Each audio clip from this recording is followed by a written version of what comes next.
அன்பிற்கினிய வாடிக்கையாளர்கள் மற்றும் ஜோதிட நண்பர்கள் அனைவருக்கும் சிறந்தாழ்ந்த வணக்கங்களும் வாழ்த்துக்களும். என்ன நட்புகளே, எப்படி இருக்கீங்க? என்ன சார் வெறும் ராசி பலனாத்தான் போடுறீங்க, ஏதாச்சும் ஒரு மாற்றுறது போடுங்க அப்படின்னு நம்ம நட்பு வட்டம் கேட்டிருந்தாங்க. அதனால் இன்னைக்கு சிவராஜயோகம். என்ன சார் ஏதாச்சும் ஒன்று குழப்புறீங்க? ஆமாம், சிவராஜயோகம் வேற என்ன, நம்ம ஆதித்யன்னு சொல்லக்கூடிய சூரிய பகவானும் பொன்னவன் என்று சொல்லக்கூடிய குரு பகவானும் தொடர்பு கொள்வதுதான் சிவராஜயோகம். சிவன்கிறது சூரியன், ராசங்கிறது குரு.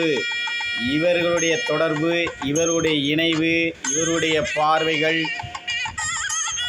இவருடைய பரிவர்த்தனைகள், இதுவே ஒரு சிவராஜ யோகம். சரி, ஜாதகத்திலேயே ஜோதிடங்கள் என்ன சொல்கிறது? எண்ணற்ற யோகங்களை சொல்கிறது, 300க்கு மேற்பட்ட யோகங்களை சொல்கிறது. அதில் ஒன்று தான் சிவராஜ யோகம். சரியா, சிவராஜ யோகம்ங்கிறீங்க. இந்த சிவராஜ யோகம் என்ன பண்ணும்? என்னுடைய ஜாதகத்தில் நீங்கள் சொல்கிற மாதிரி குரு சூரியன் சேர்ந்துருக்கு, அது நல்ல பலனா? நல்ல பலன்தான்.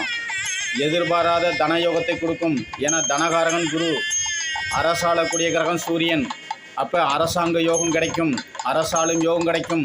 சிலருக்கு அரசு பணிகள் அமையும், அரசு பணிகள் அமையும். தகப்பனால் யோகம், குழந்தைகளால் யோகம். இதில் வேடிக்கை என்னன்னா, இவன் 2 பேர் இணைகிறதெல்லாம் நல்லது தான், சிவராஜ யோகம்தான். சிலர் அரசு ஜன்மம்லாம் கிடைக்கும்தான்.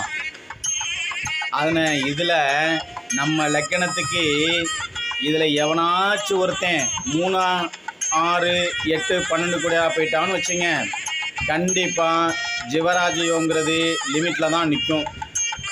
இதுதான் உண்மை. நிறைய விஷயம் இருக்குது சார், அதெல்லாம் சும்மா ஷார்ட்டாக தான் சொல்ல முடியும். பார்ப்போம்.